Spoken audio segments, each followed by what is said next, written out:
La Academia Mexicana de la Historia tiene el compromiso de impulsar, desarrollar, fortalecer y difundir los estudios históricos de nuestro país. Este ciclo se suma a estas tareas fundacionales de la institución, evocando la memoria de sus integrantes, de las y los miembros de número, de corresponsales en México y el extranjero, así como de historiadoras e historiadores eméritos y honoríficos, quienes compartirán con nosotros enunciados, anécdotas y hallazgos de sus investigaciones históricas en diálogos desde la Academia Mexicana de la Historia.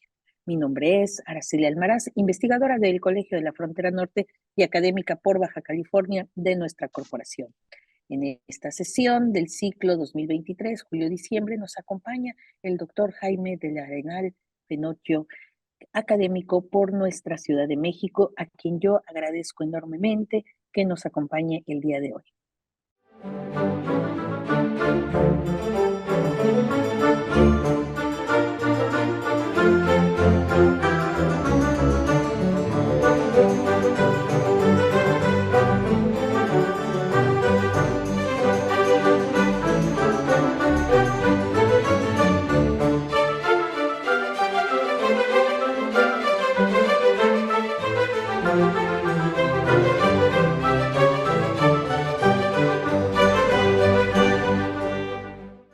Muchísimas gracias, Araceli. Es para mí un honor y un gusto estar en este programa tan interesante y tan atractivo para nuestros apasionados por la historia.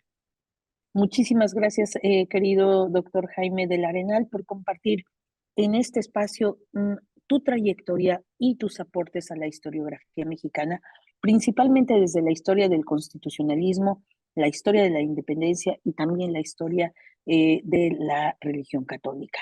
Pero me gustaría empezar por tu formación, como suele ser en estos diálogos, muy gratificante escuchar a nuestros y nuestras colegas hablando de sus primeros pasos en nuestra trayectoria.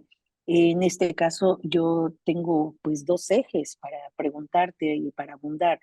Por un lado, el derecho y por otro lado, la historia, ya que ambas se encuentran, son indisociables en toda tu trayectoria. Pero cuéntanos, ¿por qué fue que te decidiste estudiar derecho en la Escuela Libre de Derecho?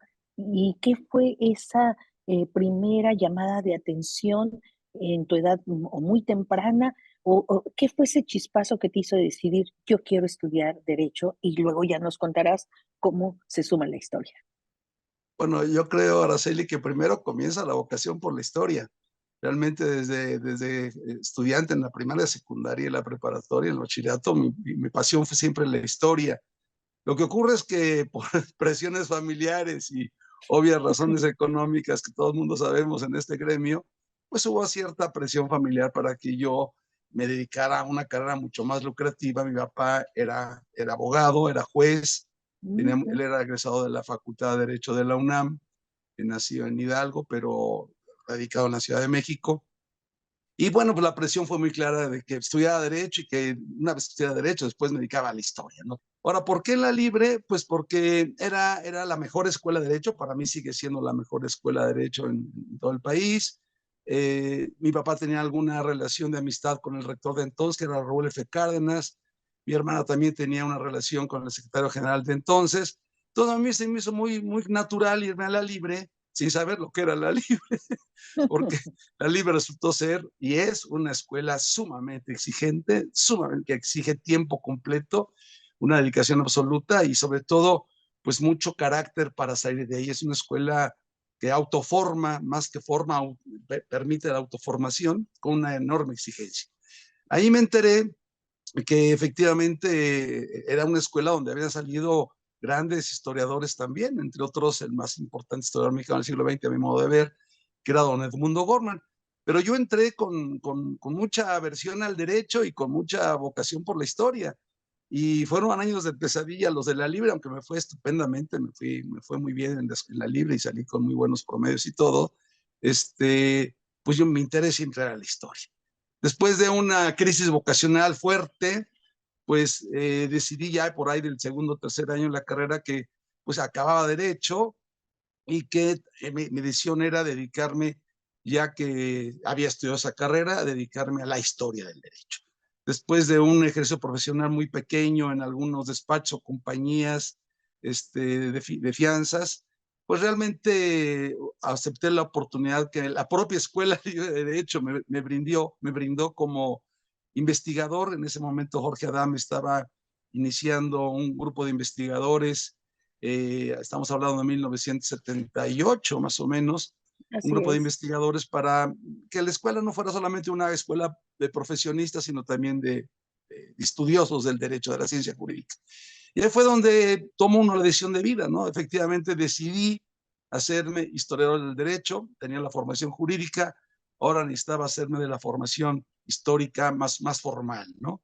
Aunque tenía ya muchísima formación por las lecturas, por mis profesores, por mi gusto, pues había que hacer de alguna manera algún tipo de ejercicio más profesional o más metodológico. Y ahí entonces fue cuando, ya trabajando en la Libre, se me abre la beca, me dan una beca para irme a España a estudiar Historia del Derecho.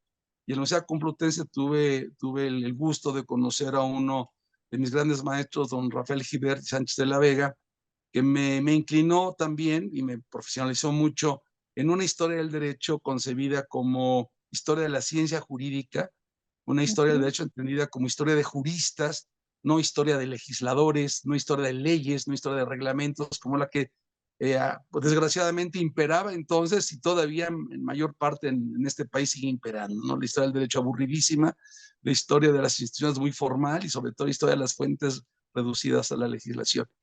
Yo la invitación de Jorge Adame leí por esos años el libro que cambió mi vida, que fue La historia del derecho privado del historiador alemán Franz Viacker, y ese junto con la lectura de Rafael Gibert, de Álvaro Dors, me cambiaron mi visión del derecho y sobre todo me dieron el perfil de historiador del derecho.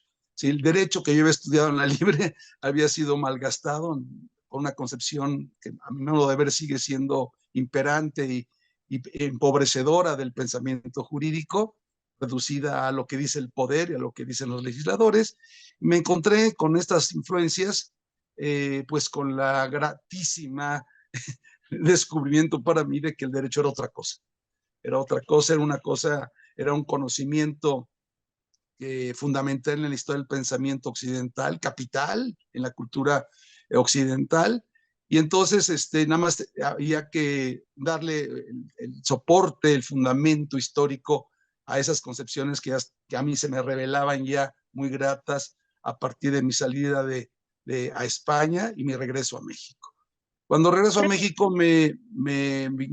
sigo vinculado a la Libre de Derecho, por 29 años estuve vinculado, y lo que vino fue, para acabar la pregunta, es pues usar la experiencia también jurídica en la historia a través de la maestría que hice en la Facultad de Filosofía y Letras de la UNAM, con grandes profesores, Álvaro Matute, Juan Ortega y Medina, Carlos Pereira, ¿no? El joven, ¿no?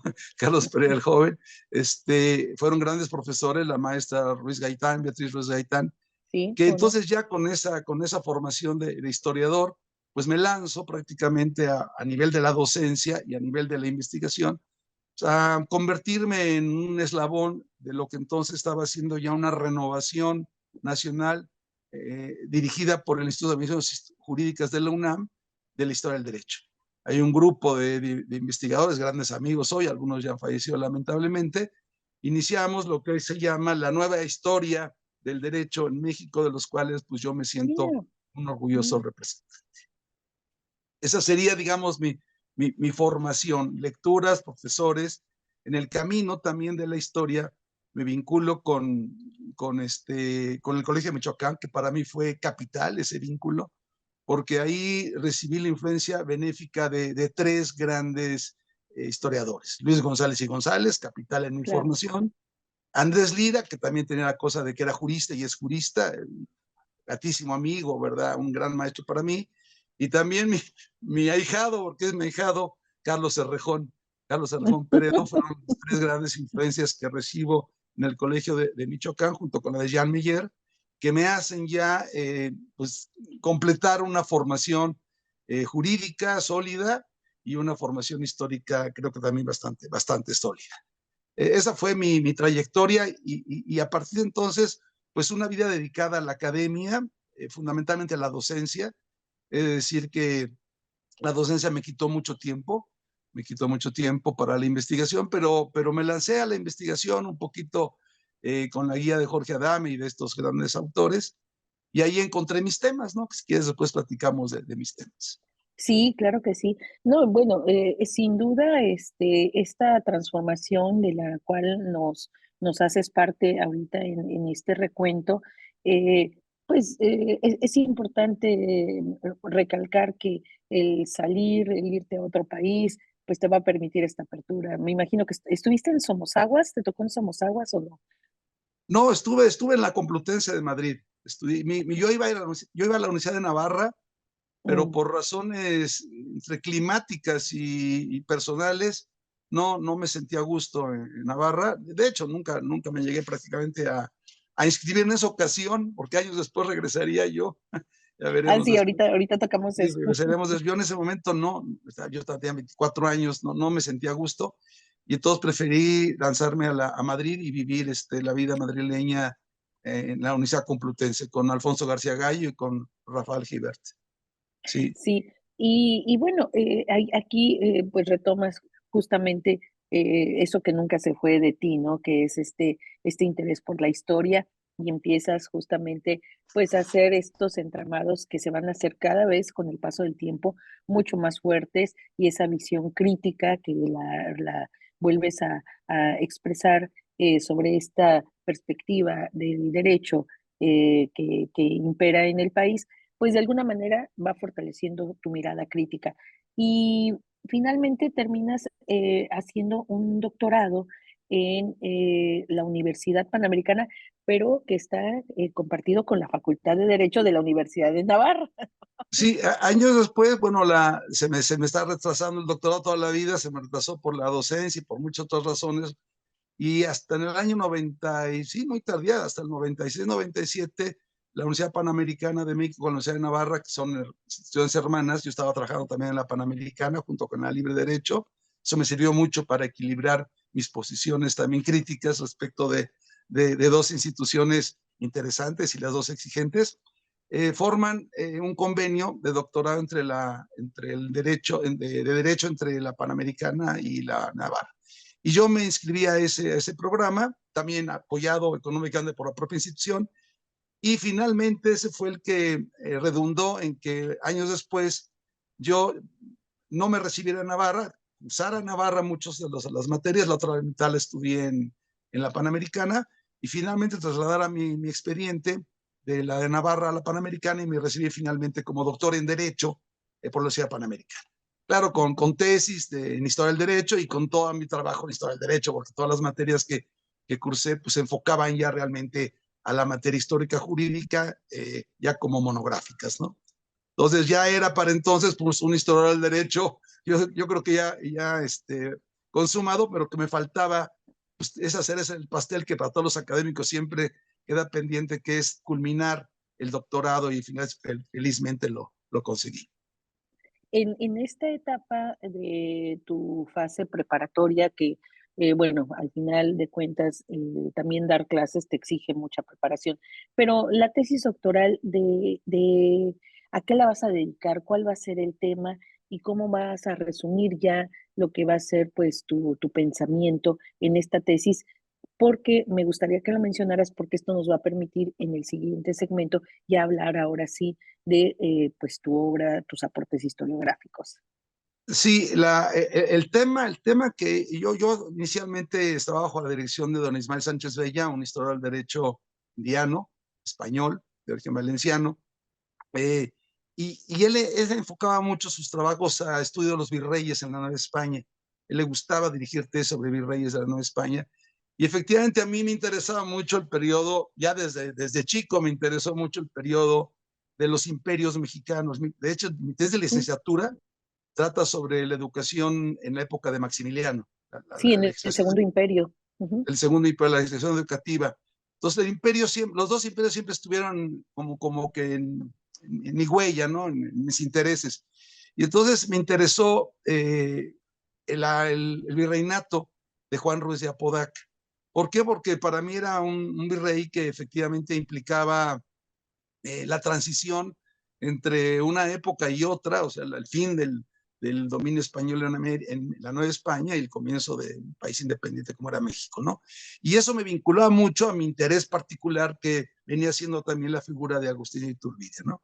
Ujú. Entonces, entre los de estos intereses, la consumación, yo siempre fui un enemigo de la versión oficialista, tradicional, consagrada sobre la consumación de independencia. Eso no, siempre me rebelé, desde niño me rebelé a aceptar que esa era la versión que había imperado, que finalmente en 1971 se consagró como oficial en la época de Echeverría.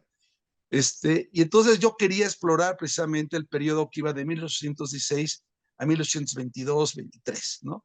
Entonces ya estaba muy decidida cuál era el objetivo de mi trabajo de doctoral, y lo que comenzó siendo un trabajo muy interesante sobre Ruiz de Apodaca y muchos trabajos preliminares que fueron formando lo que después fueron dos libros míos, Un modo de ser libres y Independencia, Constitución y Unión. Esos dos libros recogen mucho de mis trabajos preliminares, que de acercamiento hacia la figura de Apodaca y hacia la figura de Iturbide. Pero finalmente fue el encuentro afortunado con un texto inédito, perdido, ¿no? Inédito, absolutamente desconocido, que fue el proyecto de constitución del imperio promulgado por la Junta Nacional Instituyente en marzo de 1823, y de una riqueza enorme, enorme, la que finalmente pude trabajar con mayor detalle. Me fui ya alejando del tema de Apodaca y me fui perfilando más al tema, que era un tema muy atractivo, del constitucionalismo mexicano en su génesis, o la proyección, en otras palabras, del constitucionalismo moderno en México, ¿no? Es decir, el tema era apasionante porque finalmente suponía la perspectiva constitucional, la historia constitucional, demoler, sin ninguna conmiseración, la tesis consagrada por el oficialismo histórico mexicano acerca de la consumación. Era simplemente llegar a la conclusión de que el primer imperio de reaccionario, de conservador, no había tenido absolutamente nada, Wow. sino que era un proyecto moderno, un proyecto constitucional moderno, ¿no? En la línea del gaditanismo y en la línea de otras influencias de la época, ¿no? Entonces esto era acabar con esas tesis muy maniqueas que siguen imperando desgraciadamente en México, pero que a mi modo de ver ya no tienen absolutamente ningún sustento documental, ni ideológico, ni sociológico, digamos, ¿no? Esa fue Sí, la proyección hacia la tesis doctoral. no, excelente que nos hayas hecho estas referencias, porque va a estar implícito a lo largo de tu trayectoria justamente esta posición. Yo quisiera cerrar este primer segmento con dos preguntas. La primera, si en este gran marco de crítica, de ya una posición, ¿tuviste algún encuentro de ideas con tu padre? Que también era abogado, y si se dio, pues, cómo resultó. Y segundo, si hay algún profesor que se te haya podido ahí borrar de la memoria por un momento, pero que quieras recordar, para cerrar con estos dos elementos este primer segmento de nuestro diálogo. Bueno, con mi padre siempre tuve una relación muy estrecha en esta materia. Él me infundió el amor, el amor por la historia, y desde luego también por el derecho, aunque el derecho yo no me dejé, al principio me resistí, pero la pasión por la historia viene de mi padre. Y Mm. la pasión por los libros viene de mi padre. O sea, nunca me escatimó un solo peso para que yo comprara los libros que yo quisiera. Entonces, a él le debo. Ahora, él, ciertamente, su formación en las escuelas oficiales pues, era más proclive a las ideas más de una historia oficial. Sin embargo, siempre se mostró muy crítico, muy crítico de la historia mexicana. Eran discusiones con él agradables, gratas, de aprendizaje. Y él, cuando me vio ya convertido en un historiador del derecho, creo que lo último que me escribió fue eso, ¿no? Que para él había sido un orgullo que yo finalmente insistiera en hacerme historiador, porque él hubiera querido que yo fuera juez, y juez federal, ¿no? Como un medio Ujú. hermano que tengo. Él hubiera querido que fuera juez, y como él había sido juez. Pero no, yo decidí por la historia jurídica y recibí de mi padre el reconocimiento y al final de su vida de que él estaba muy complacido que hubiera seguido mi vocación. Respecto de maestros, híjole, pues tengo unos maestros muy interesantes. Mira, yo soy discípulo directo porque me dio clase en secundaria, nada más y nada menos que de Celerio Salmerón. O sea, uno Mire, de los historiadores de la ultra derecha mexicana. Entonces, imagínate lo que yo recibí al principio de mi, este, de mi de tu formación formación. como estudiante, ¿no? Sin embargo, en la libre de derecho, ya en la Universidad de La Salle recibí orientaciones distintas, pero fundamentalmente en la libre recibo la influencia muy grata de Genaro María González, también un jurista notable, con vocación de historiador, que fue acomodando un poco más mis ideas, ¿no? Acerca de la historia de México, pero yo diría que los grandes maestros en historia de México, para mí, han sido finalmente don Edmundo Gorman, que no fue mi maestro, evidentemente, Andrés Lira, Carlos Cerrejón, Silvio Zavala, ¿no? Y don Luis González y González. Yo creo que en la lectura de estos autores mexicanos, yo me pude formar una visión distinta de la que yo había recibido en la primaria y en la secundaria, sin caer tampoco en otro tipo de dogmatismo, sino de una historia crítica, ¿no? Una historia crítica liberal. Y para redondear esta visión de la historia, mis autores extranjeros fueron Viaker y el francés Marrou. Marrou, que para mí fue capital, el conocimiento histórico de Marrou fue un parteaguas en mi formación como historiador, ¿no? Y luego también la influencia muy benéfica, muy benéfica, la lectura de don Rafael Altamira, ¿no?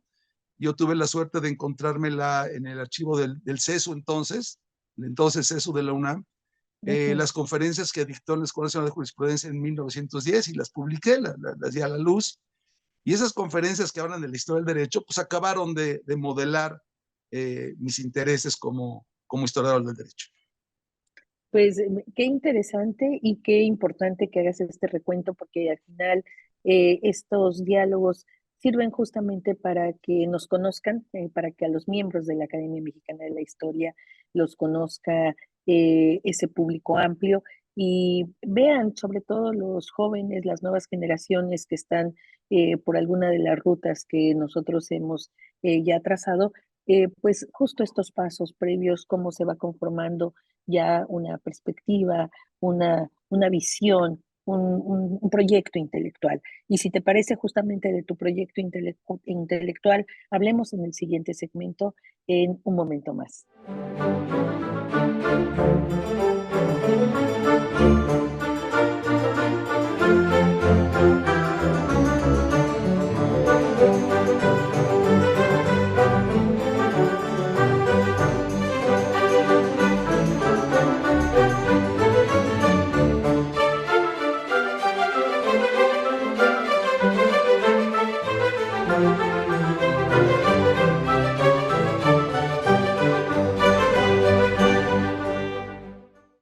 Estamos de vuelta con el doctor Jaime del Arenal, miembro de esta Academia Mexicana de la Historia por la Ciudad de México. Y bueno, querido doctor, entre las líneas de investigación que has desarrollado, a mí me gustaría retomar pues de manera un poquito más amplia esto que ya se perfiló desde el primer segmento y que tiene que ver con la historia del derecho, la historia, pero sobre todo la historia de las instituciones jurídicas, que de alguna manera engloban pues por los procesos constitucionales, la propia independencia de México. Y si te parece, veamos estas líneas a través de tu obra. Y no quiero tocar ahorita la historia de la iglesia porque esa la voy a dejar para el siguiente segmento con un proyecto que es relativamente reciente, pero que le da toda la fuerza también a esta línea de investigación que has desarrollado, si es que me lo permites. Y si es así, pues empiezo con el pensamiento mexicano sobre la Constitución de 1917, una antología que de alguna manera ya nos has comentado. Bueno, hay una postura de tu parte, pero ¿qué resume este libro que lleva por nombre justo El pensamiento mexicano sobre la Constitución del 17? Bueno, este libro lo publiqué por el INER, el Instituto Nacional todavía de la Revolución Mexicana, todavía no cambiaba su Ya nombre a después se Revoluciones de hizo México. plural.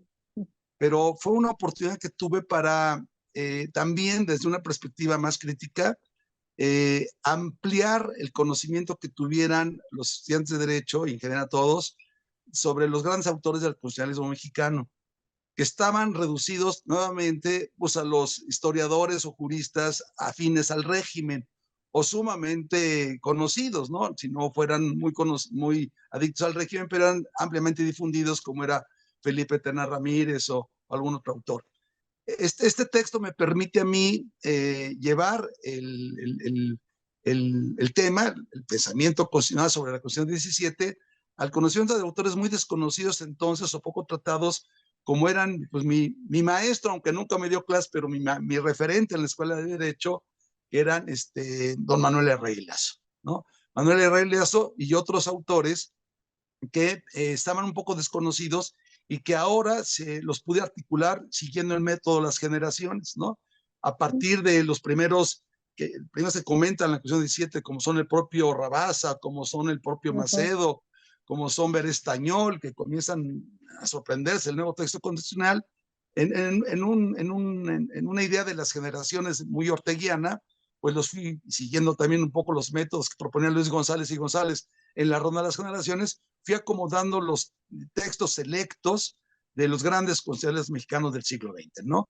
Antonio Martínez Báez, Landuret, Burgoa, el propio Tena Ramírez, el propio Manuel Herrera Lazo, Gagiola, en fin, todos los juristas, y ahí me di cuenta de que el texto de la Constitución había sido objeto de grandes análisis exegéticos, pero que había faltado en todos ellos, incluyendo al propio Tena Ramírez, que creo que es el que mejor salió en estas tareas, faltaban análisis históricos. Es decir, era una visión demasiado exegética, demasiado centrada en la lectura del texto, y faltaba más la vinculación con la historia, con la sociedad, para darle una mayor comprensión de lo que el texto de la Constitución 17 había significado y estaba significando y sigue significando, puesto que todavía es una constitución vigente.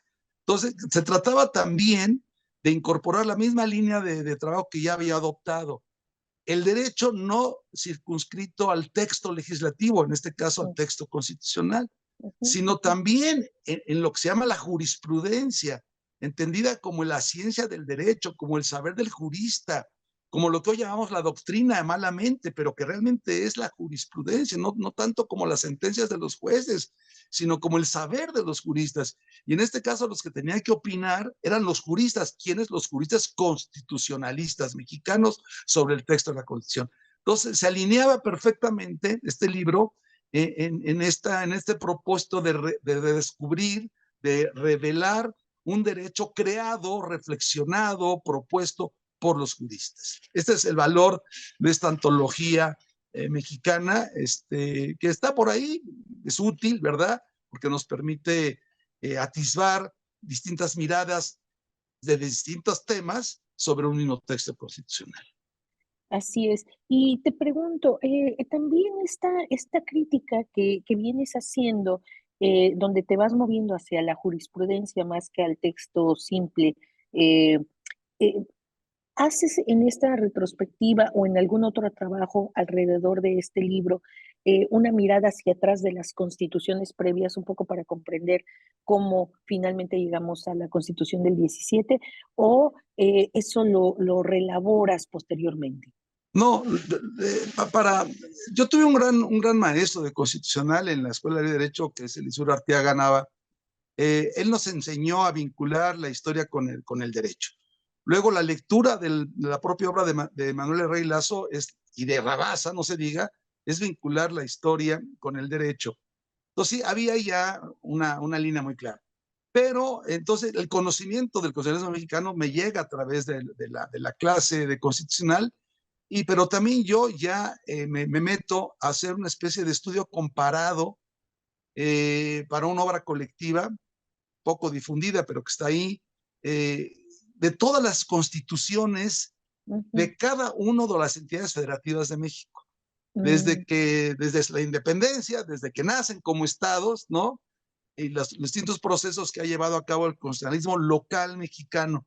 Eso me permitió ver pues, la riqueza del pensamiento constitucional mexicano, no reducido nada más a las funciones federales o centrales, que en ese sentido México es un país de pocas constituciones, ¿no? Pues Sí, tiene sí. 3 federales y dos centrales, ¿no? Dos constituciones centralistas, ¿no? Pero más allá de eso, a nivel local, se manifestaba una gran riqueza constitucional, ¿no? Que a veces eran copias unas de la otra, pues es cierto, pero también se manifestaban instituciones muy originales y sobre todo un pensamiento constitucional en todas las entidades federativas. Entonces, esta fue de alguna manera el núcleo de mi aprendizaje, mi introducción al mundo del constitucionalismo, que ahora lo manejo siempre desde el punto de vista de la historia constitucional, ¿no? He de decir una cosa importante. En esa época, estamos hablando de los finales de los 70s y los 80s, todavía no estaba para nada de moda, ni siquiera en la propia España, lo que hoy está muy de moda, la historia constitucional, la historia del constitucionalismo, que se van a hacer muy famosa a finales del siglo XX, sobre todo en los primeros años del siglo presente. Pero ya para entonces, en algunos de nosotros estaba el rechazo a una historia constitucional entendida como mero estudio de los textos constitucionales, sino que la historia constitucional iba más allá de la lectura y la exégesis de los textos constitucionales. Y en ese sentido, yo con otros colegas míos fuimos de alguna manera precursores o anticipamos esto que hoy está ya en el vocabulario actual de todo estudiante de derecho, ¿no? No se reduce la historia constitucional a la historia de la lectura de un texto llamado Constitución Política de, ¿verdad? Claro, Sí. claro. Y me haces pensar ahorita que comentas sobre esta historia comparada de las constituciones locales, que esto es totalmente relacionado con esta idea tuya de ir por la jurisprudencia, por aspectos particulares, y también me lleva a este otro libro que se da 2 años después, sale 2 años después de esta antología, que es el de Luis Cabrera, director de la Escuela Nacional de Jurisprudencia. Sí, bueno, ese es otro tema. Yo he sido precursor de muchos temas, Araceli. O sea, hay veces que yo he anticipado temas que después ya no he desarrollado, ¿no? Por ejemplo, la historia de la abogacía en México estaba muy descuidada y yo la relancé. Los estudios sobre historia jurídica del imperio estaban absolutamente olvidados o desconocidos y yo los lancé. He descubierto figuras que estaban completamente olvidadas, como Manuel Herrera Lazo, como Jacinto Payares, y después los he trabajado y después los he dejado, ¿no? Porque nunca he sido muy proclive a quedarme en un tema, si me ha gustado desarrollar varios temas. Y uno de los temas, por obvias razones, que hubo de desarrollar, sobre todo habiendo egresado de la Escuela de Derecho y trabajando en la Escuela Libre de Derecho, pues eran los mitos que había alrededor de mi alma mater, ¿no? Entonces me dediqué a estudiar la historia de la Escuela Libre de Derecho. Y ahí, en ese momento, trabajaba yo de medio tiempo en el CESU, en la UNAM, y el CESU estaba a cargo del archivo histórico de la UNAM, el archivo histórico de la UNAM. Y en el archivo histórico de la UNAM me encontré todos los documentos fundacionales del conflicto estudiantil de 1912 que había dado origen a la Escuela Libre de Derecho. Los textos, las reclamaciones, las cartas, los oficios, etcétera, ya los publiqué. Y entonces, pues trabajando en el CESU, hice este pequeño libro sobre Luis Cabrera, que entonces era el director de la Escuela de Jurisprudencia y al que le explotó el conflicto, ¿no? Entonces hice el trabajo de Luis Cabrera como un reyista, un reyista que efectivamente está del lado de Madero en ese momento, pero que finalmente tiene sus vínculos económicos y políticos y jurídicos con Bernardo Reyes, ¿no?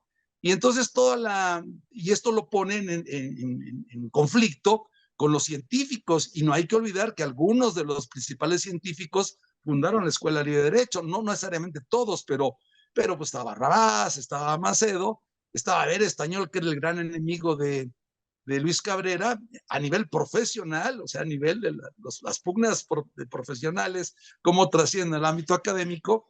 Y todo eso se revela en los documentos y en el estudio que hice para este libro, que salió creo que en 1987 más o menos, allá cuando estaba yo 89. sí, exactamente, estaba yo trabajando en el CESU, ¿no? Y paralelamente a estos fui acumulando los materiales de otro libro que saldría años más tarde, que es Hombres e Historia de la Escuela Libre de Derecho, ¿no? Todos de mis Exacto, libros, sí, sí. que reúne todos los trabajos que hice alrededor de esta historia y de estos personajes que forman esta institución tan singular en México, porque no hay que olvidarlo, Araceli, la Escuela de Derecho es una escuela, la única institución educativa en todo México que no tiene dueño. No tiene dueño, ¿no? Ni el gobierno federal, ni los gobiernos estatales, ni las empresas, ni un empresario, ni una orden religiosa, ni un grupo liberal, ni un grupo masónico, nada. No tiene absolutamente dueño. No hay dueño en la Escuela de Totalmente Derechos. autónoma. Total, absolutamente autónoma, inclusive en su origen, ¿no? Entonces, pues este texto y el trabajo de Luis Cabreras han servido pues para la historia de educación y para la historia misma del derecho, darnos cuenta de que en México no todo es el Estado, ni todo es contra el Estado, sino que hay una sociedad libre que se mueve con cierta autonomía y con buen éxito, ¿no?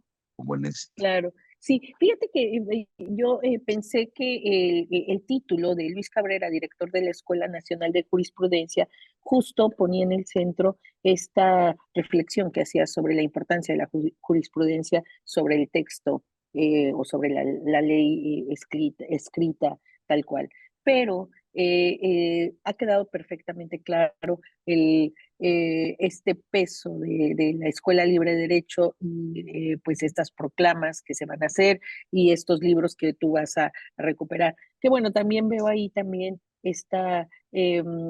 este interés tuyo por las biografías, ¿no? Por escribir sobre ciertos personajes que justamente le van a dar firmeza a varios procesos que están sucediendo. Y bueno, pues eso nos lleva hasta otra personalidad tan importante en nuestra historia como es Agustín de Iturbide y que te lleva también a escribir y dedicarte a este personaje. Sí, yo soy un historiador que concibo que efectivamente la historia es el hombre, pero el hombre también es la historia. Eso no tengo ninguna duda, ¿no? Y la importancia del hombre en la historia es capital, es fundamental, así como la del azar. En ese sentido, no soy un historiador que acepte la fatalidad de las llamadas leyes históricas, ¿no? En ese sentido, mi formación es muy contraria a la formación de otros historiadores que han creído que la historia está sujeta también a leyes fatales y necesarias del devenir histórico. No, yo creo en la acción humana, creo que la historia es resultado de acción humana, es hazaña de la libertad, como diría Croce, y también creo que el azar, la suerte, las circunstancias determinan los hechos históricos y no necesariamente una racionalidad que pretendemos ahora descubrir muchos filósofos de la historia. En ese sentido, pues no me han convencido.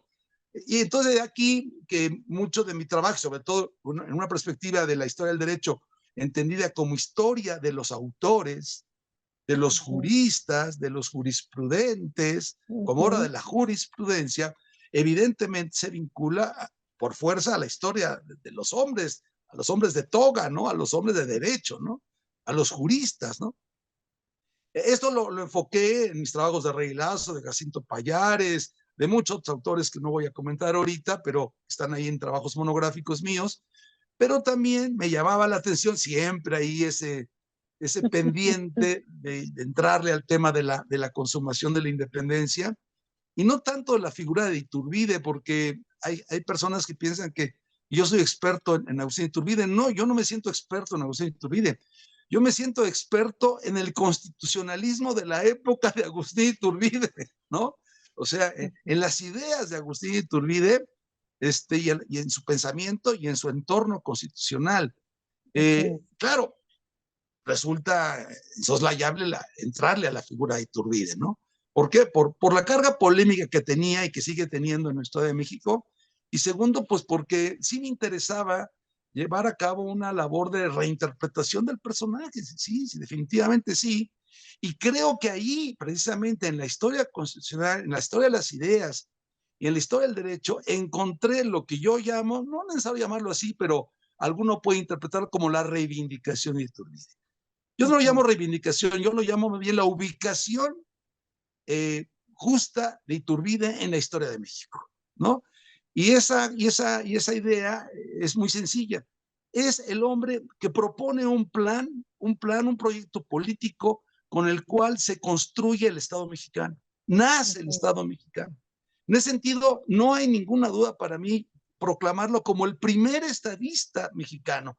No solamente primero en el tiempo, sino primero porque es el que lo piensa, ¿no? El Estado mexicano como un Estado constitucional, como un Estado limitado por una constitución, si bien en una forma monárquica, es cierto, por las ideas de la época, pero ya constitucional.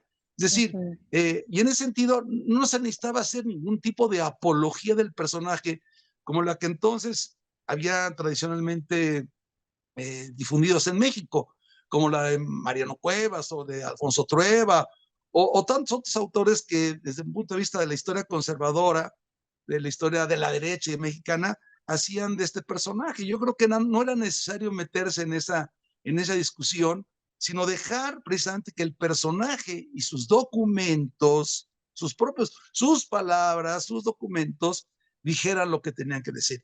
Y creo que en esto he tenido éxito. He logrado que darle voz a Iturbide. Se requiere hasta la fecha un buen corpus documental de Iturbide. Está repartido, pero no se ha hecho una gran publicación. Y yo creo que por eso, porque había un temor muy grande de que conociendo los documentos de Iturbide pues, saliera una versión diferente de Iturbide. Y es lo que yo he conseguido, ¿no? En mi camino tuve la enorme suerte también de encontrarme, yo he encontrado muchos documentos, muchos acervos por ahí, como historias, como todos los historiadores tenemos la suerte de encontrar documentos capitales, ¿no? Yo tuve la suerte de encontrar el archivo perdido y desconocido, porque no se conocía. Se pensaba que todo estaba en la Universidad de Texas, en la Nathan Lee Benson Collection, el archivo de Vicente Guerrero. Bueno, el archivo de Vicente Guerrero que está en Texas estaba completamente incompleto. Yo tuve la suerte de encontrar los 12 tomos de bueno, 11 porque faltó uno, ¿no? Ante el primero, falta.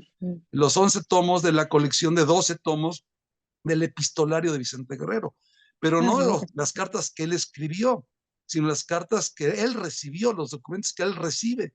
Entonces ahí viene una cantidad importantísima de documentos de Iturbide, ¿no? Desconocidos y sobre todo muy tempranos, ¿no? Desde noviembre de 20 y antes de lo que la historiografía oficial había dicho, que la primera carta es la del 10 de enero, que le manda Iturbide a Guerrero, pues no es cierto, ya está, todo eso queda destruido a partir de mis investigaciones, ¿no? Hay una intensa correspondencia que no se conoció, no sé por qué, porque la colección la mantuvo su hijo, su nieto, de Vicente Guerrero, pues nada más que Vicente Riva Palacio, ¿no? Después la tuvo Genaro García y después se perdió. Y aparece en manos particulares que tuve la suerte de conocer. Y a partir de entonces, pues viene un refuerzo muy grande de mi perspectiva, ¿no? Lejos de que se derrumbe esta visión, se refuerza. Luego tengo la suerte de encontrarme los dos textos constitucionales, uno del 18 de septiembre de 1821 y el que ya comentábamos de la Junta Nacional Instituyente de marzo 23, con el cual pues doy un giro grande a la tesis de que el imperio de Iturbide era un imperio con un proyecto moderno, constitucional y liberal moderado, ¿no? Conservador en lo religioso, pues como todos. Evidentemente los de la época eran conservadores religiosos, en ese sentido no hay ninguna novedad, ¿no? Pero en todo lo demás es un proyecto constitucional muy interesante que va a fracasar por otras razones, pero que esta pieza del rompecabezas faltaba por colocar y sobre todo es la pieza que venía a desarticular toda la visión oficialista acerca del primer imperio mexicano. Claro, justo yo te quería preguntar, pero de alguna manera ya lo pusiste en la mesa del diálogo sobre las fuentes, porque al final de cuentas, cuando retomamos algún personaje importante, donde hay que además contraponer posiciones, o derribar algunas que no son tan claras ni tan sólidas o que lo fueron en su momento, pero que dejan de serlo porque vamos encontrando nuevos documentos. ¿Cuáles habían sido los archivos? De alguna manera ya nos dices, y me llama muchísimo la atención esta riqueza que nos permite la correspondencia personal y que muchas veces suele ser indirecta, como tú bien lo has expuesto. Entonces, ¿qué otros archivos fuiste hallando y qué documentos nuevos son los que se plantean a partir de este libro que sale editado en 2002 y que además tiene ya una segunda edición en el 2004 y no sé si alguna otra posterior de Agustín de Iturbide? Mira, pues realmente todos los trabajos que yo había empezado a recabar mi tesis doctoral, que me habían llevado a la Real Academia de la Historia y al Archivo de Indias, del Archivo ALAG de México también, en torno a Ruiz de Apodaca, ¿no? Entonces, ahí encuentro una buena cantidad de documentos que no se habían trabajado. Pero lo más importante, ciertamente, es el encuentro con este acervo de documental de Vicente Riva Palacio, pero que es el archivo de su abuelo, del general Vicente Guerrero, ¿no? Ujú. También ahí encuentro documentos sobre otro personaje interesantísimo del cual prácticamente nada se sabía, que es el penúltimo capitán general de la Nueva España, que no fue Apodaca, sino fue Francisco Novella. De Novella no se sabía nada. Entonces también ahí soy un poco precursor de los trabajos que después se van a hacer sobre Francisco Novella, encontrando también documentos de primera línea, ¿no? En la labor de investigación, pues en los acervos, tanto mexicanos como extranjeros, públicos y privados. El archivo de Vicente Guerrero me llegó a mí por manos de propietarios privados, ¿no? De un grupo de personas que me lo dan a consulta y de qué se trata esto, y me sorprendo de lo que era, ¿no? O sea, yo fui el primer sorprendido de encontrar. Y tienes razón, la historia se tiene que modificar en la medida en que se modifican las fuentes del conocimiento, Araceli, Claro, tú lo sabes perfectamente. No sí, sí. solamente porque hay nuevas fuentes, sino porque hay nuevos métodos, nuevas miradas, ¿no? Ujú. O miradas, o miradas obvias, como por ejemplo el Acta de Independencia, ¿no? Que lo platicaremos si quieres después, ¿no? Que ahí estaba 200 años escribiendo sobre el Acta de Independencia, historiadores juristas vienen, incluido un servidor, y nadie había leído los textos, las fuentes nos dicen acerca del acta y ahí están nuestros errores cometidos, ¿no? Entonces trata de descubrir nuevas fuentes, sí, pero también nuevas lecturas y nuevos métodos, ¿no? Y esto es lo que también yo tengo que decir. La mirada jurídica sobre los textos históricos, ¿no? Ujú. Fue muy importante, es la clave. Había habido miradas económicas, había miradas políticas, pero no había habido una nueva mirada jurídica sobre los textos históricos. Y lo que yo y otros colegas míos de mi generación o discípulos míos hemos hecho en los últimos años es precisamente rescatar la historia del derecho como un auxiliar magnífico, pues, tanto para la historia política, como para la historia constitucional, como para la historia de las ideas, ¿no? Y en Sí, ese sí. sentido, pues los personajes que están involucrados también se mueven, es decir, también sus perspectivas cambian, ¿no? Porque les haces ver al público aspectos que no se habían visto, no se habían puesto en relevancia, precisamente porque no se habían aplicado esas miradas, ¿no? Entonces yo creo que sí he tenido suerte en el encuentro con documentos, inclusive he tenido una suerte muy interesante. Ahí en Madrid me tocó descubrir escritura de propiedad del Palacio Virreinal, ¿no? Firmada por Mira. Martín Cortés, ¿no? Se la publiqué en Historia Mexicana, es decir, fue un descubrimiento que es un poco motivado por el azar, por las circunstancias, pero no se tenía la escritura de propiedad del Palacio Virreinal de 1563 y tuve la fortuna de encontrarla y de publicarla y todo. Sí, sí, yo insisto, y tú lo sabes perfectamente, Araceli, investigador, historiador, sin suerte no es investigador. Claro, No puede ser claro, investigador, ¿no? Entonces, es claro, ¿no? suerte, es trabajo, es tener la Sí. mirada puesta en los temas, en los personajes y saberles encontrar la importancia en su momento, ¿no? Claro, siempre estar ahí, atento, ¿no? Y bueno, no sé, yo por mi parte soy muy celosa, ¿no? Generalmente no dejo que, las correspondencias, sobre todo la personal de mis personajes, tenga yo ahí alguna asistencia, porque uno va registrando en la memoria lo que va leyendo y va haciendo asociaciones y cuando encuentras esos garbanzos de a libra, pues justamente es porque recordaste alguna cosa. Pero fíjate, platicando ya de estos temas me lleva a dos cosas. La primera la vamos a agotar aquí, que tiene que ver con justamente el Acta de Independencia y dos libros que incluso son 20 años después de Agustín de Iturbide, ahorita lo vemos. Pero también me va quedando claro esta mirada de lo transdisciplinar y que vamos a tomar también, porque lo has dicho, pero a la perfección, y yo también creo, y ojalá y que tuviéramos más grupos de investigación que pudiéramos experimentar lo transdisciplinar, porque eso nos lleva a una riqueza enorme. Pero bueno, eso lo voy a dejar para tu centro de investigación, que justamente apunta a lo transdisciplinar. Quiero terminar este segmento que, híjole, nos podríamos pasar, como te decía, pues horas hablando, pero con dos obras que, insisto, son dos obras que se van 20 años después de Agustín de Iturbide y que tienen que ver justo con lo que acabas de mencionar, una nueva y desconocida historia del Acta de Independencia de 1821 y también un imperio constitucional, el inédito proyecto de constitución del Imperio Mexicano de la Junta Nacional Instituyente de 1823. Este también, pues, de 2021. Las dos obras salen el mismo año y tienen que ver con esta cuestión de lo inédito, con lo desconocido, pero que ahí estaba. Sí, son mis aportaciones al Bicentenario. Y yo diría que son la culminación de un trabajo de años en torno a Iturbide, a la consumación, al tema del constitucionalismo moderno en México y mi respuesta definitiva a la historia oficial que había imperado en 1971, ¿no?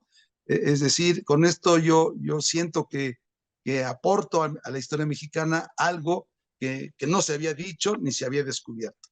El texto constitucional ya hemos avalado, se trata de un texto manuscrito en manos de particulares, que tengo la suerte también de evaluar, y al evaluarlo pues me doy cuenta de lo que era y pido la autorización para trabajarlo, y da parte a este libro donde simplemente pruebo de que en el proyecto político de Iturbide tenía un peso fundamental el concepto de leyes fundamentales y el concepto de constitución moderna.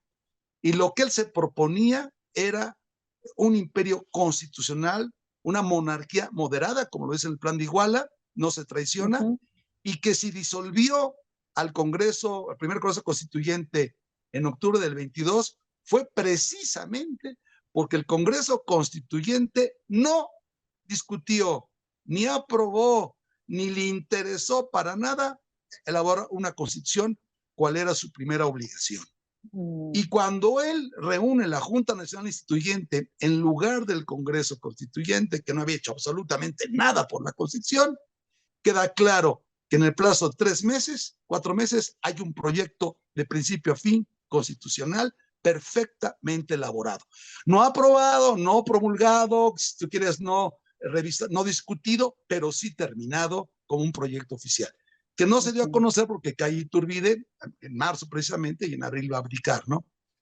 Pero estaba desconocido y con ese completa, pues ya no solamente esta idea de que estaba un reglamento político provisional, que es el que se encuentra en todas las antologías, que hoy va a quedar bastante minimizada su importancia, bastante, y va a tener relevancia pues el proyecto constitucional del primer imperio. Entonces, para mí esto fue fundamental y decirlo en el año del Bicentenario fue para mí muy importante. Y también en esa línea de investigación, pues ya develé una de las grandes incógnitas del Acta de Independencia, ¿no? Siempre se había preguntado a la historiografía mexicana por qué Juan O'Donoghue no había firmado el Acta de Independencia del supuesto 28 de septiembre de 1821, ¿no?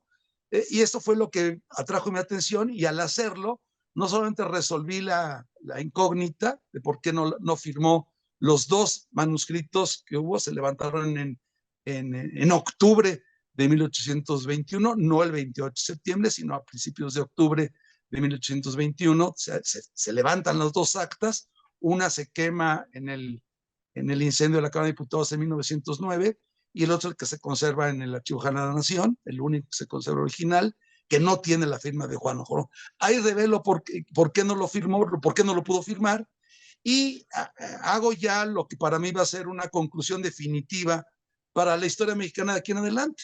Distinguir entre la fecha de la Declaración de Independencia, que sí fue el 28 de septiembre, y sí estuvo presente Juan O'Donoghue, y sí declaró con todos la independencia. Eso ocurre en la tarde del 28 de septiembre, pero el acta que consagra esa declaración no se firma ese día, sino se firma días después, por ahí del 3 al 5 de octubre, cuando O'Donoghue ya está prácticamente moribundo y no la puede firmar.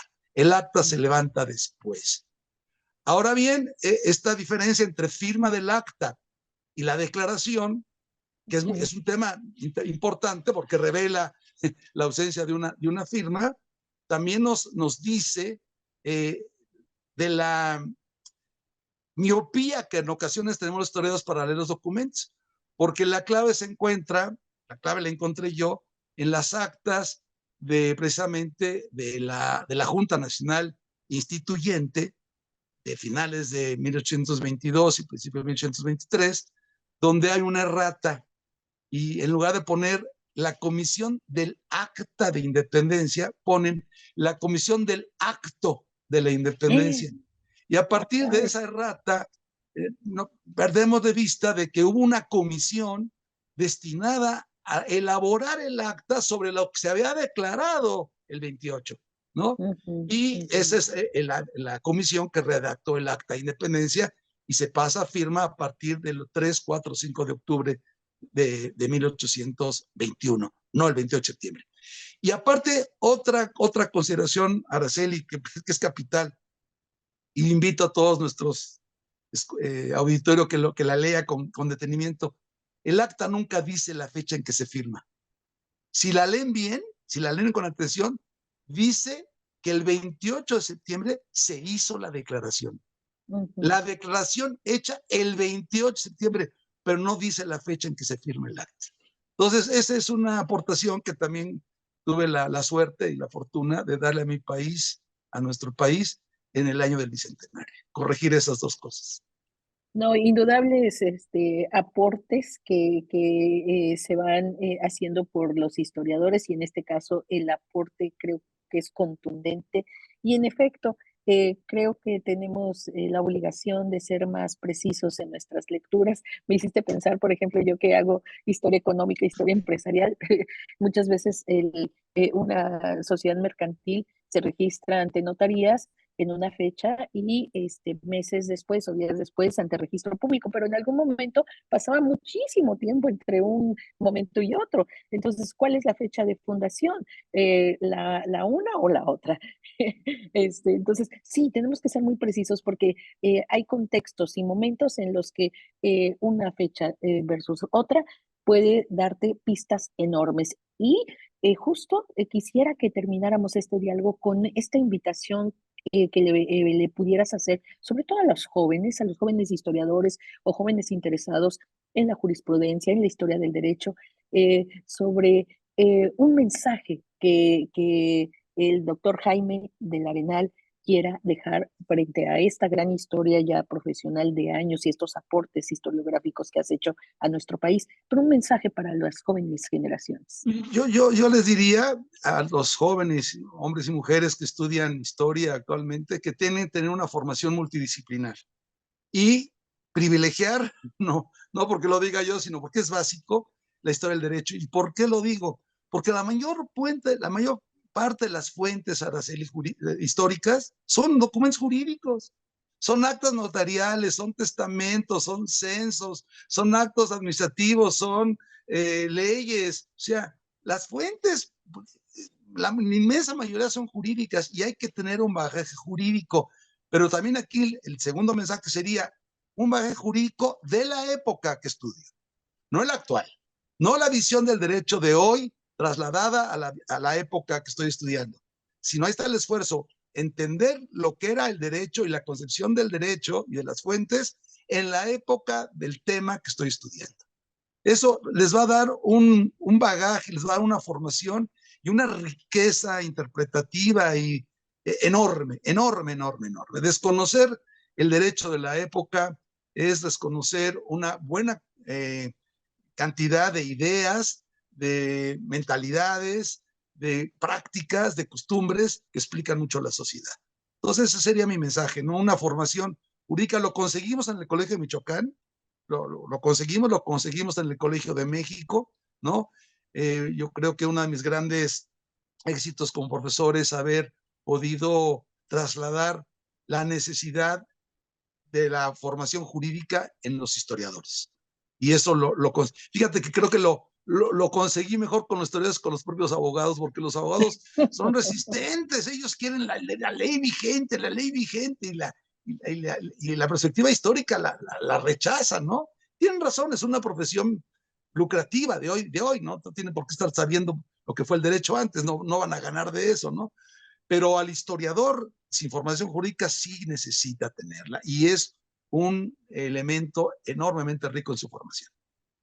Bueno, y yo agregaría que incluso si eres un profesional en el área de derecho con maestría y doctorado, yo creo que sí hay obligación de irte Sí, a yo los creo que sí. orígenes, no hay de otra. Yo creo que sí, Araceli. Lo que pasa es que, híjole, son muy resistentes. Ellos quieren ya aplicar la ley y ganar dinero. Pero bueno, sí, cuando un jurista, decía Ortolan, un historiador francés de finales del siglo pasado, decía que un historiador debe saber derecho y un jurista debe saber historia. Los dos. Ambos Claro, tienen que saber la otra disciplina porque se complementan de una manera maravillosa y explican pues, el manejo de las instituciones y las instituciones nos rodean, todo claro, prácticamente nos mueve, ¿no? claro. Yo creo que es una buena frase esa de que todo historiador debe saber derecho y todo jurista debe saber historia. Sí, Sí. sin duda. Mucho mal nos hizo esta división disciplinar, ¿no? Porque al final de cuentas, las parcelas no están desunidas, al contrario, todas las ciencias sociales están unidas y sin duda yo creo que ese llamado que haces es muy importante.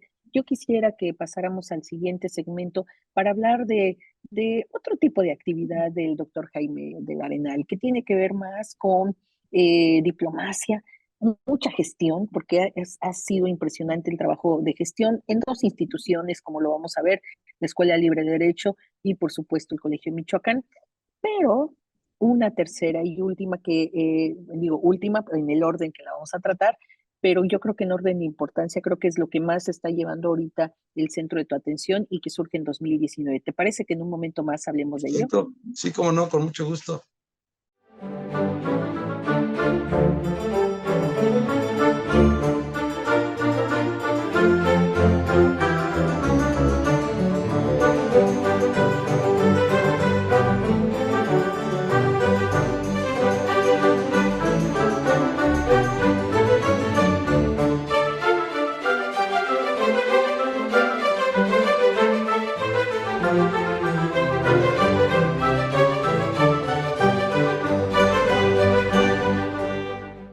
Estamos de regreso con el doctor Jaime del Arenal, miembro de esta Academia Mexicana de la Historia por la Ciudad de México. De verdad que ha sido este último segmento un espacio que bueno, al menos a mí, me ha dejado como muchas incógnitas y ojalá y existan otros momentos. Por supuesto que el doctor Jaime del Arenal es un participante frecuente en las conferencias que ofrece la Academia y parte de lo que él ha escrito o de lo que él ha difundido, pues lo tenemos en la academia, hay libros de él en la academia, espero que nos deje por ahí si hay algunos links para poderlo compartir, pero parte insisto, de la difusión de lo que él ha venido haciendo, también está en estos espacios de la academia, ahora que somos híbridos, tenemos la oportunidad de encontrarnos por distintos medios. Pero yo quisiera, en este penúltimo espacio de nuestro diálogo y que nos acerca ya al ocaso del mismo, hablar de lo que ya comentaba, tres ejes partiendo de la gestión y de la gestión en un inicio en la Escuela Libre de Derecho. Fuiste secretario académico, vocal de la Junta Directiva y otras tantas cosas. Reorganizaste la biblioteca y a mí me impresionó. Yo cuando vi esto y vi además el tiempo durante el cual estuviste a cargo de esta reorganización, ¿qué me van a escuchar ahorita decir? No fue un año, no fueron dos, no fueron tres, no fueron 10, no fueron 20. 1980, 2007, una labor de largo aliento. También presidiste la Comisión de Revisión del Reglamento de la Escuela Libre de Derecho, esto más reciente, pero toda una vida en la escuela. Sí, sí, fue mi vida durante 21 años. Yo pensé que no iba a cambiar, Araceli. Y hablando de la biblioteca, incluyendo la caída de la biblioteca durante el terremoto del 85, ¿eh? Se nos cayó la biblioteca, no el edificio, pero sí toda la estantería, y hubo necesidad de reacomodarla. Yo me siento muy satisfecho, muy orgulloso de mi labor como bibliotecario, digamos, no formal, pero sí como jefe de biblioteca y de haber levantado esa biblioteca de la Escuela de Derecho, que es una biblioteca riquísima. Después de la UNAM, de la Facultad de Derecho, de la Instituto de Menciones Jurídicas de la UNAM, es la tercera mejor biblioteca de derecho en el país, ¿no? Con unos fondos riquísimos que no hay en ningún otro lado. Pero bueno, fui secretario académico, profesor de Historia del Derecho durante 29 años. Me involucré también en su aspecto directivo porque fui vocal de la junta directiva un tiempo. ¿Y qué te decirte? Pues fue mi alma mater y yo pensé que de ahí no salía sino con los pies por delante, ¿no? Pero no fue así. La Libre me permitió también vincularme con otras instituciones. Me vinculé como profesor de tiempo de asignatura en la Universidad Panamericana durante muchos años. Me permitió vincularme como investigador invitado en el Colegio de Michoacán. Ahí también llegué a ser miembro de la Junta de Gobierno, se llamaba en aquella ocasión. Después también me permitió ser profesor invitado en el Colegio de Michoacán, en el Colegio de México. En fin, a la Libre me dio muchísimas cosas, sobre todo libertad, como su nombre lo dice, Escuela Libre de Derecho, libertad para desarrollarme con mucha facilidad, sin muchos tapujos. Y creo yo que en ese sentido mi agradecimiento siempre va a ser eterno, ¿no? Eh, a la vez que también pues, me dio el sustento económico finalmente, que me permitió no vincularme a instituciones más oficiales y estar sujeto a lo que la mayoría de mis colegas, nuestros colegas están sujetos, ¿no? A estos requisitos demasiado formales en ocasiones que acaban aplastando el trabajo académico por la parte administrativa, ¿no? A mí lo Sí. que me llevó más tiempo fue la docencia. ¿Por qué? Porque la docencia sí la tomé yo con mucha seriedad. Es decir, siempre sometí la investigación a la docencia. La docencia para mí fue prioridad, ¿no? Y tuve mucho éxito en ello. Estoy muy satisfecho de mi labor como profesor, ya lo diremos al final de esta charla, ¿no? Pero esa fue la Libre de Derecho, ¿no? Y ahí sí creo haberle respondido a la Libre, porque no solamente ayudé a construir su historia, sino formé parte también de su historia en unos años muy interesantes, ¿no? Ujú. El Colegio Michoacán, pues fue ¿cómo puedo decir? Una institución hasta la fecha entrañable, me acogió, confió en mí, eh, grandes amigos, grandes amistades, un espacio para publicar, para decir también con toda la libertad. Ahí encontré a mis grandes profesores que ya te comenté, Ujú. Errejón, González y González, Lira, etcétera. Eh, ahí encontré la dimensión regional de México. Yo Ujú. era muy Sí. defeño, yo nací en la colonia Roma, ¿no? O sea, Ay, soy mira. flor de, soy flor de asfalto, ¿no? Por eso soy corresponsal de la Ciudad de México y orgullosamente, ¿no? Porque sí, soy muy de la Ciudad de México, es mi gran pasión la Ciudad de México, pero cuando encuentro a México, cuando me revela la riqueza de México, lo que son las regiones, y eso que viajaba yo mucho, mi papá sí nos viajó mucho, pero nunca entendí los muchos Méxicos hasta encontrar al Colegio Michoacán, ¿no? Y a partir de ahí, pues el encuentro con la historia provincial y con la riqueza de esos Méxicos fue formidable, ¿no? Y y bueno, y luego el campo de la diplomacia, de 2007 a 2018, 11 años fueron dedicados al servicio diplomático, primero como director del Instituto de México en España, estuve 5 años y medio. Sí. ¿Por qué en España y por qué esas fechas? porque el presidente Calderón me encargó, quería un director del Instituto de México en España, historiador, porque comprendiese lo que iba a ocurrir en 2008, en 2010 y en 2012. Los bicentenarios de una serie de acontecimientos que se vinculaban al tema de la independencia. En ese sentido, no era tanto un gestor cultural de arte o de teatro o de literatura, sino de historia, y creo que lo pude hacer, ¿no?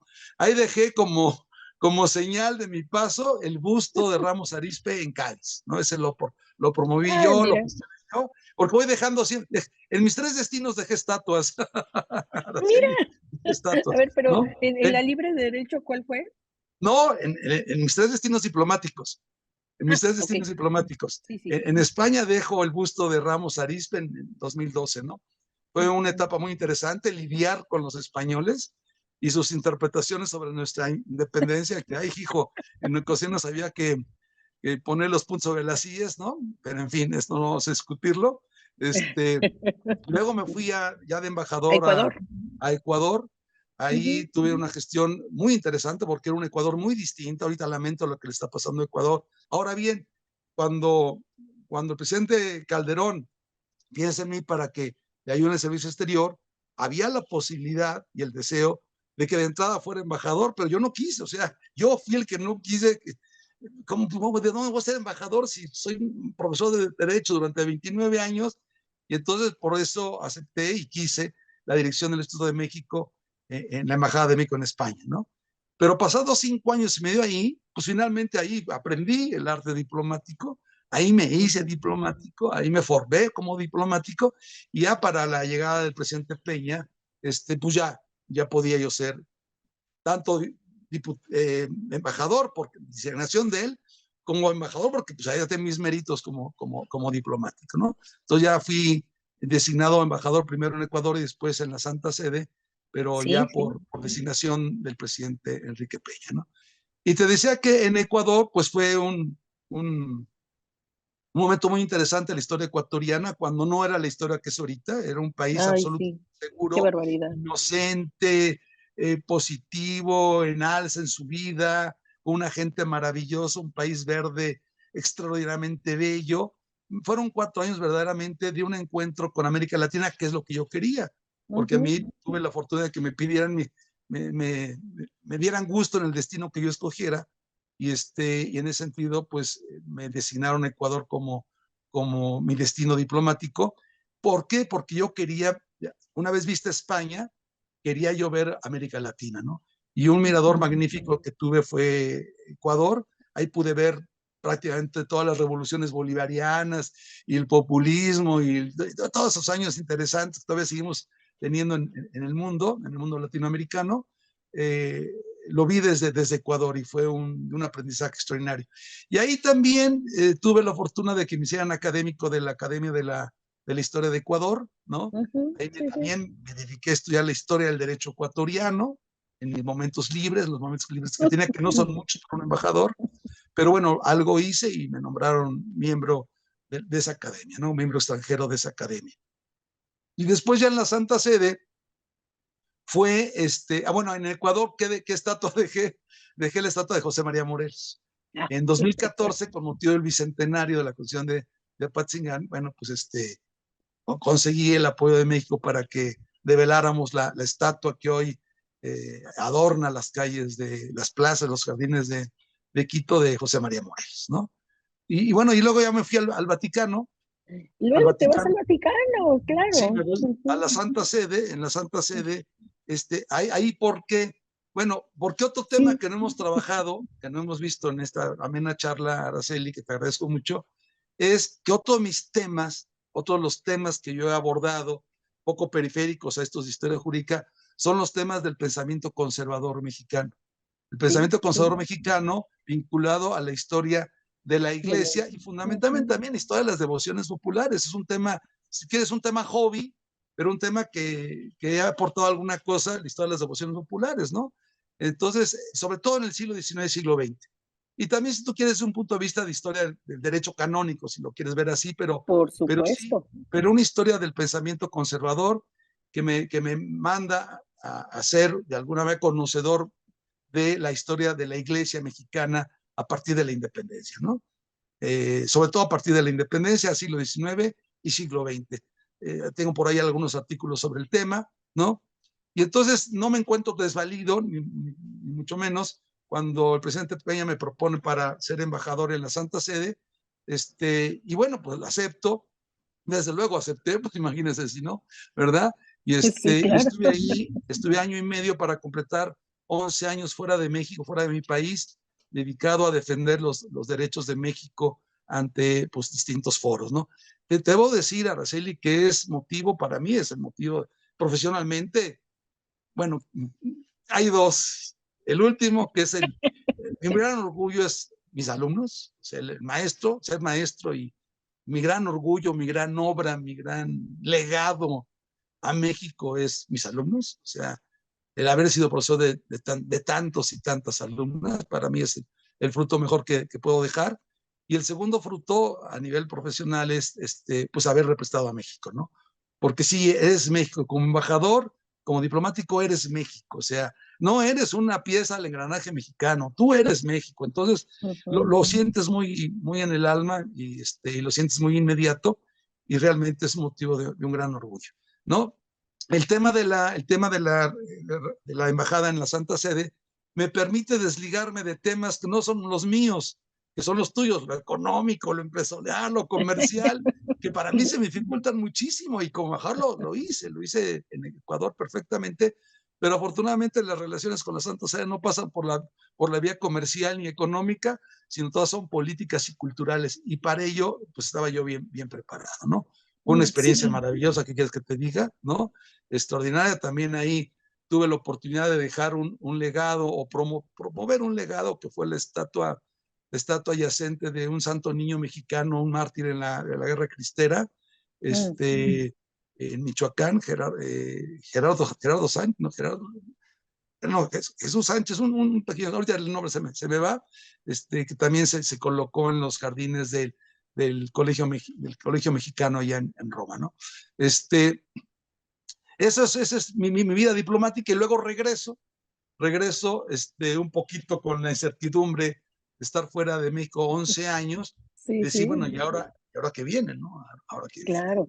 Claro, porque regresas en el 18 y pues 18. 11 años es mucho tiempo, ¿no? O sea, las conexiones de alguna Sí. manera, ¿no? Ya está la Escuela Libre de Derecho fuera como de foco, ¿no? Ya. Pero bueno, antes de pasar al Centro de Estudios Interdisciplinares que surge en el 19, te quería hacer un comentario cuando finalmente, bueno, estás en la Santa Sede.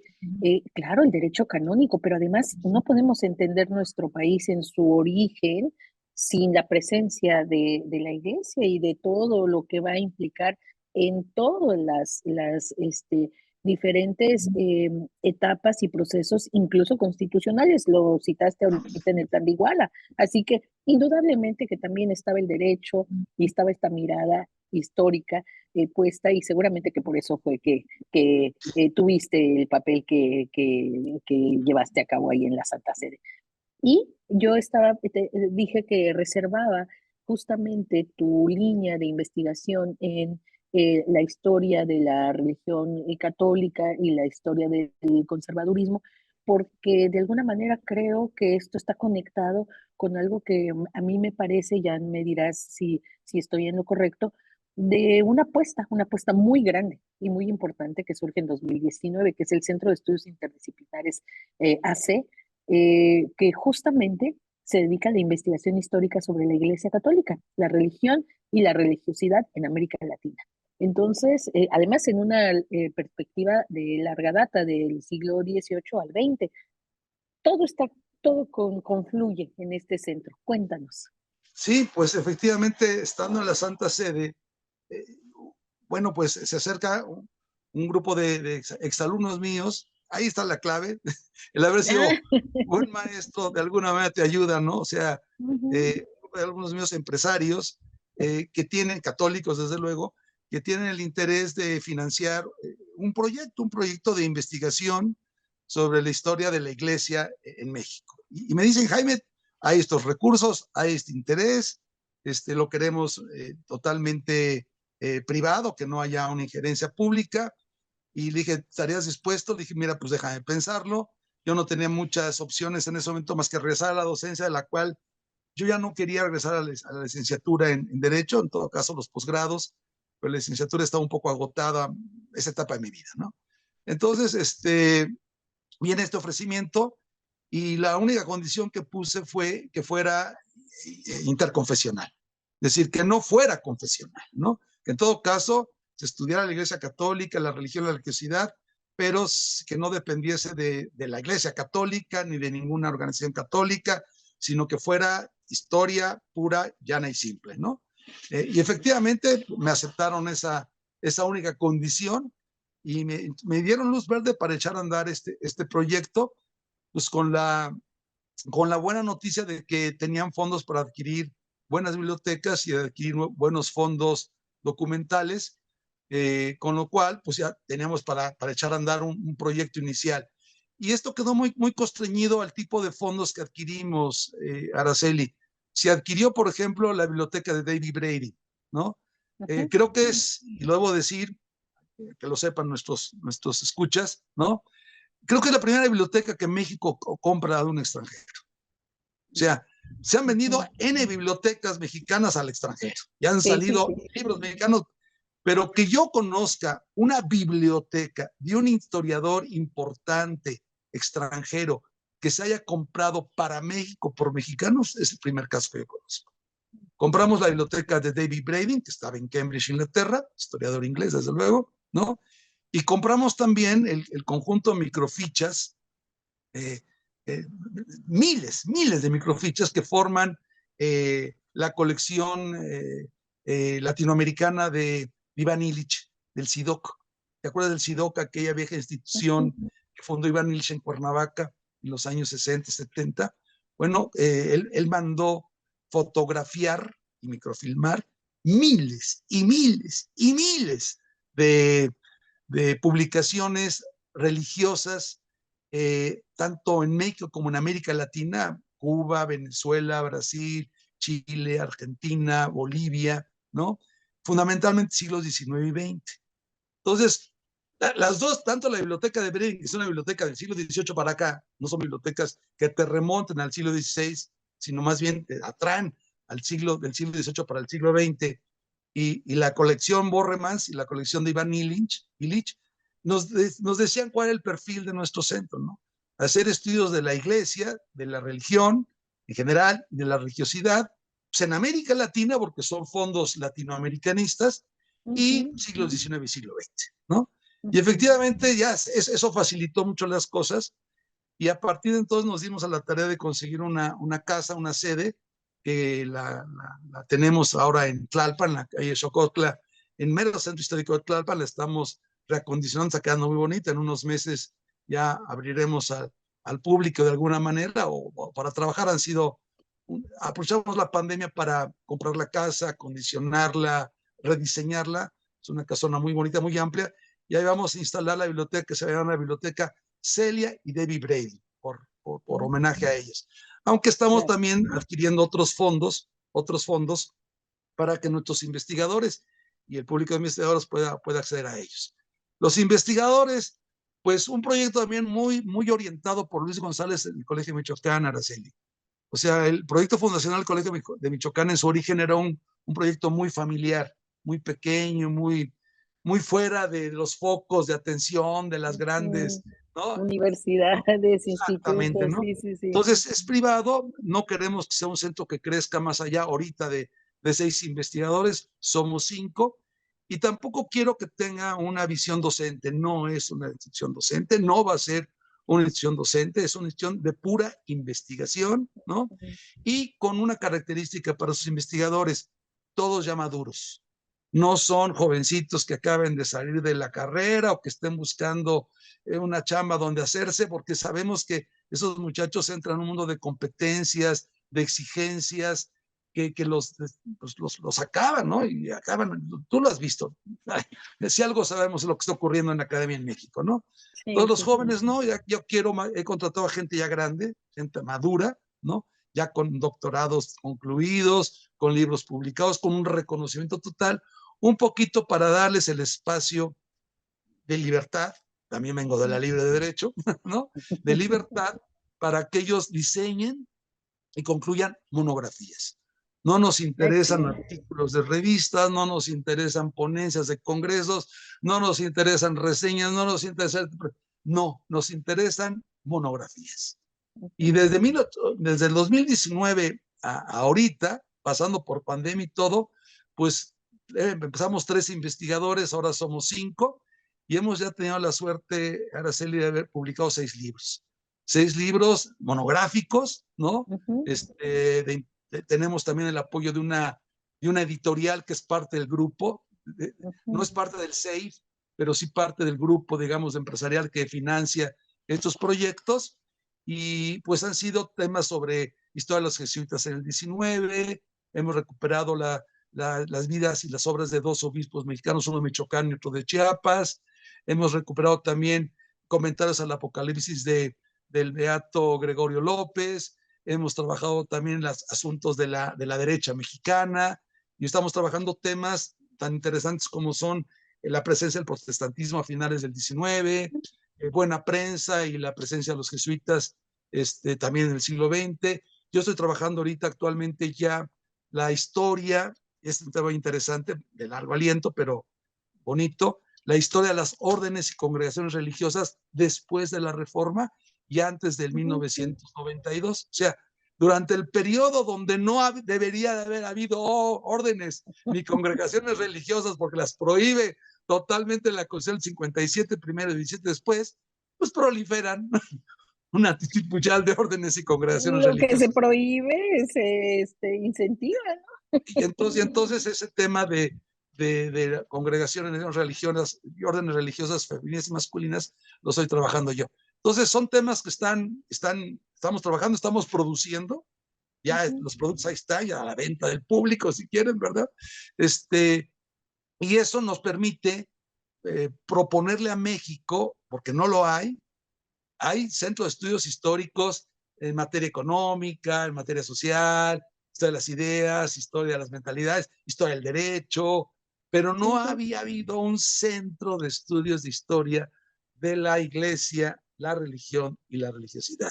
Entonces, es un proyecto privado, no eclesiástico, no clerical, privado, de historiadores seculares, ninguno es religioso, ¿no? Inclusive tengo ahí, no todos son católicos, he tenido un ortodoxo, en fin, que están trabajando estos temas como una propuesta a un tema que creo que es capital para entender a los mexicanos, que es el tema de la religión y la religiosidad, ¿no? Claro, ¿no? Y sin duda, como el título lo dice, interdisciplinar, que creo que va a llevar ese sello.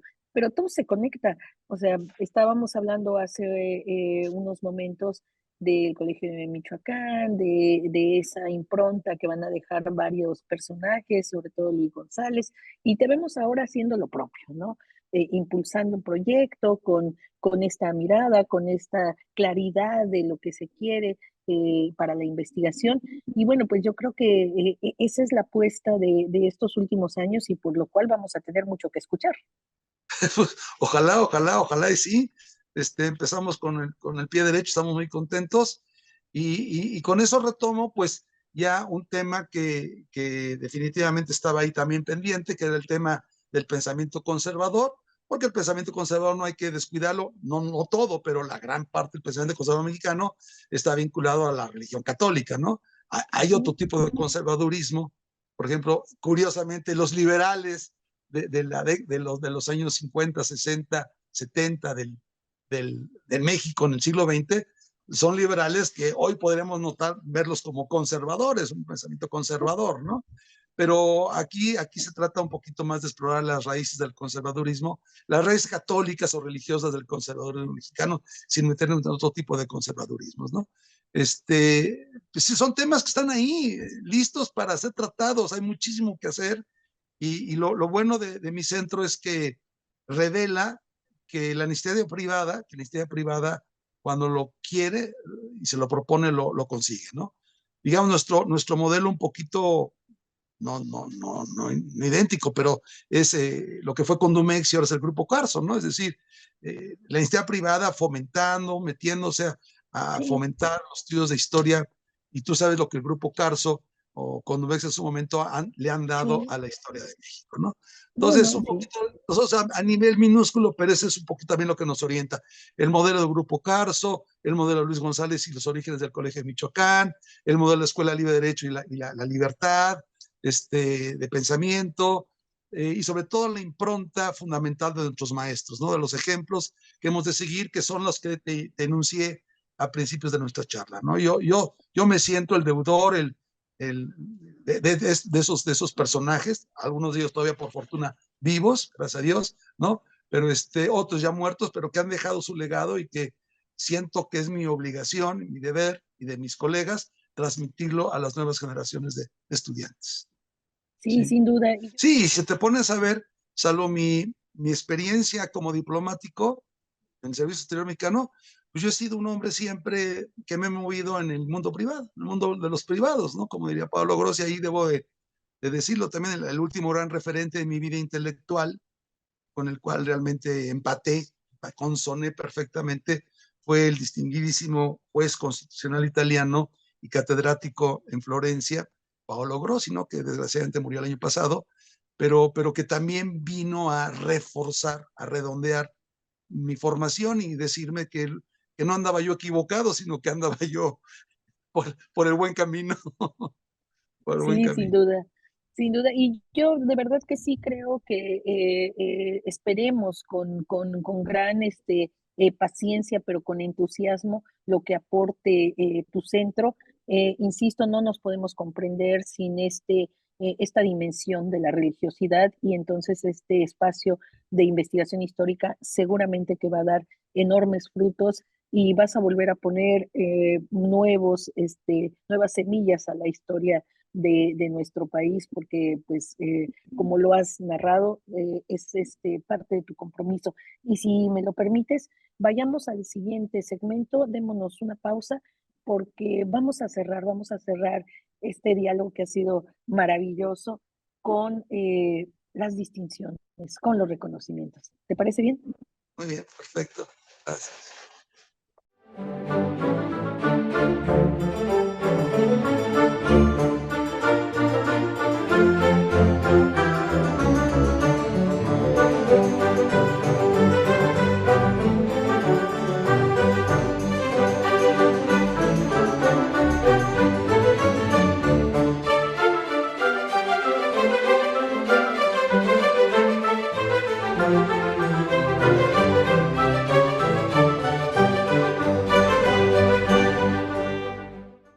Volvemos al último segmento de este diálogo que ha sido, insisto, un gran diálogo.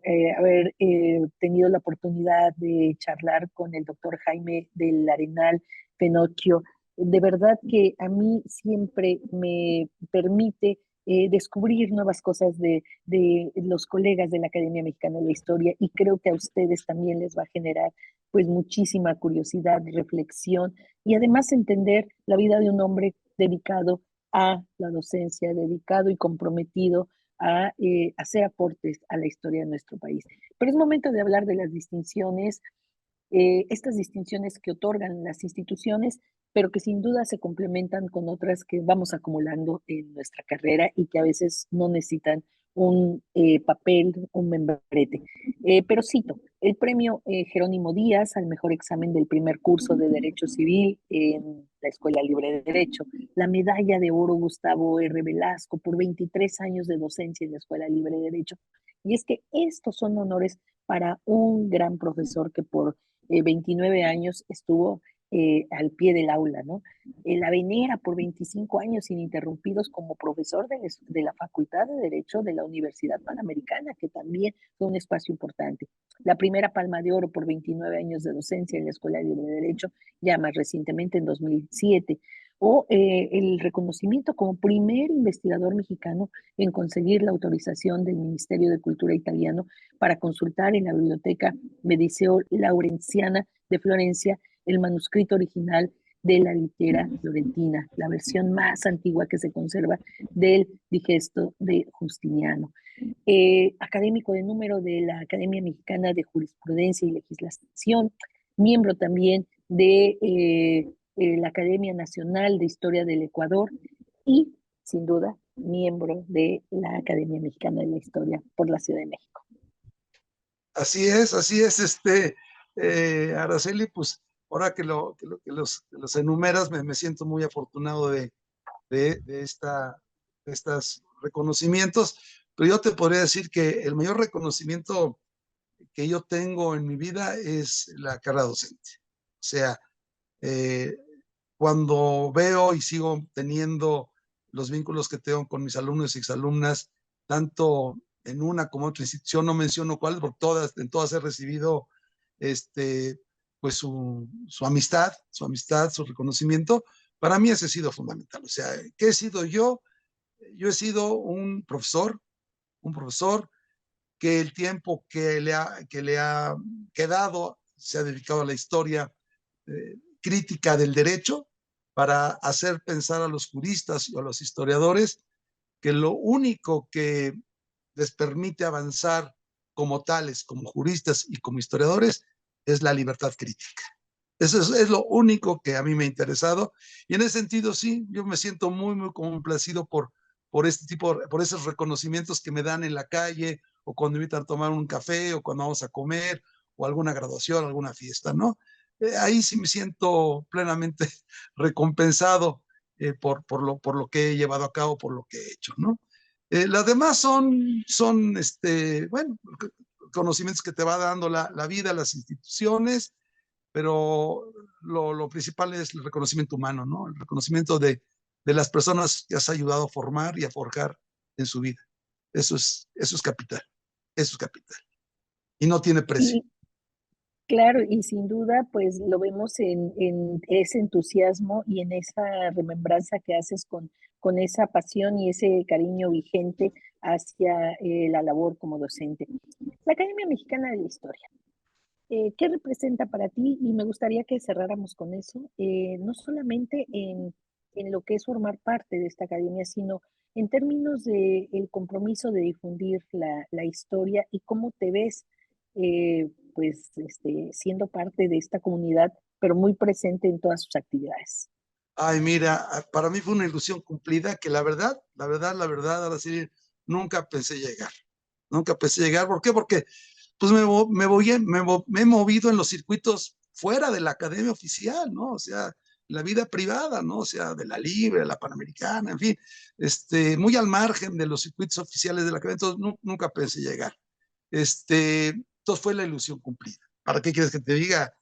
Cuando me comunicaron mi aceptación y la manera en cómo fui aceptado, pues me llené de alegría. Entonces, para mí la academia queda muy cerca de la Libre de Derecho, que hay en la plaza Carlos Pacheco, ¿no? Muy cerca de la Libre, a 3 cuadras de la Libre. Entonces, yo iba a la academia, siempre a acontecimientos, eventos, etc., publicaciones, pero diciendo, pues esto no es para mí, ¿no? Entonces, bueno, ya es para mí, ya soy parte, y ¿qué te quieres decir? Pues, obviamente satisfecho y feliz.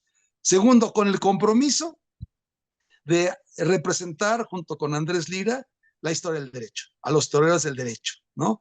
Eso para mí es un gran gusto, una gran satisfacción, ¿no? También está José Ramón Cosío, desde luego, ¿no? La historia jurídica. No, Fernando Serrano Migallón también.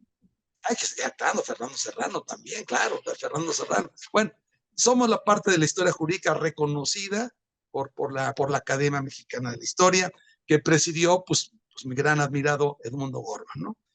Y trabajar con ella, ya ahorita están en prensa, pues sabrán, no sé si lo sepas, pero está en prensa ahorita un pequeño trabajito mío que va a salir publicado en esta colección de pequeñas monografías que estamos editando junto con la SEP, sobre otro tema que es un tema que también ya no platicamos, pero que me apasiona, que es la delimitación del territorio mexicano a partir de la independencia, ¿no?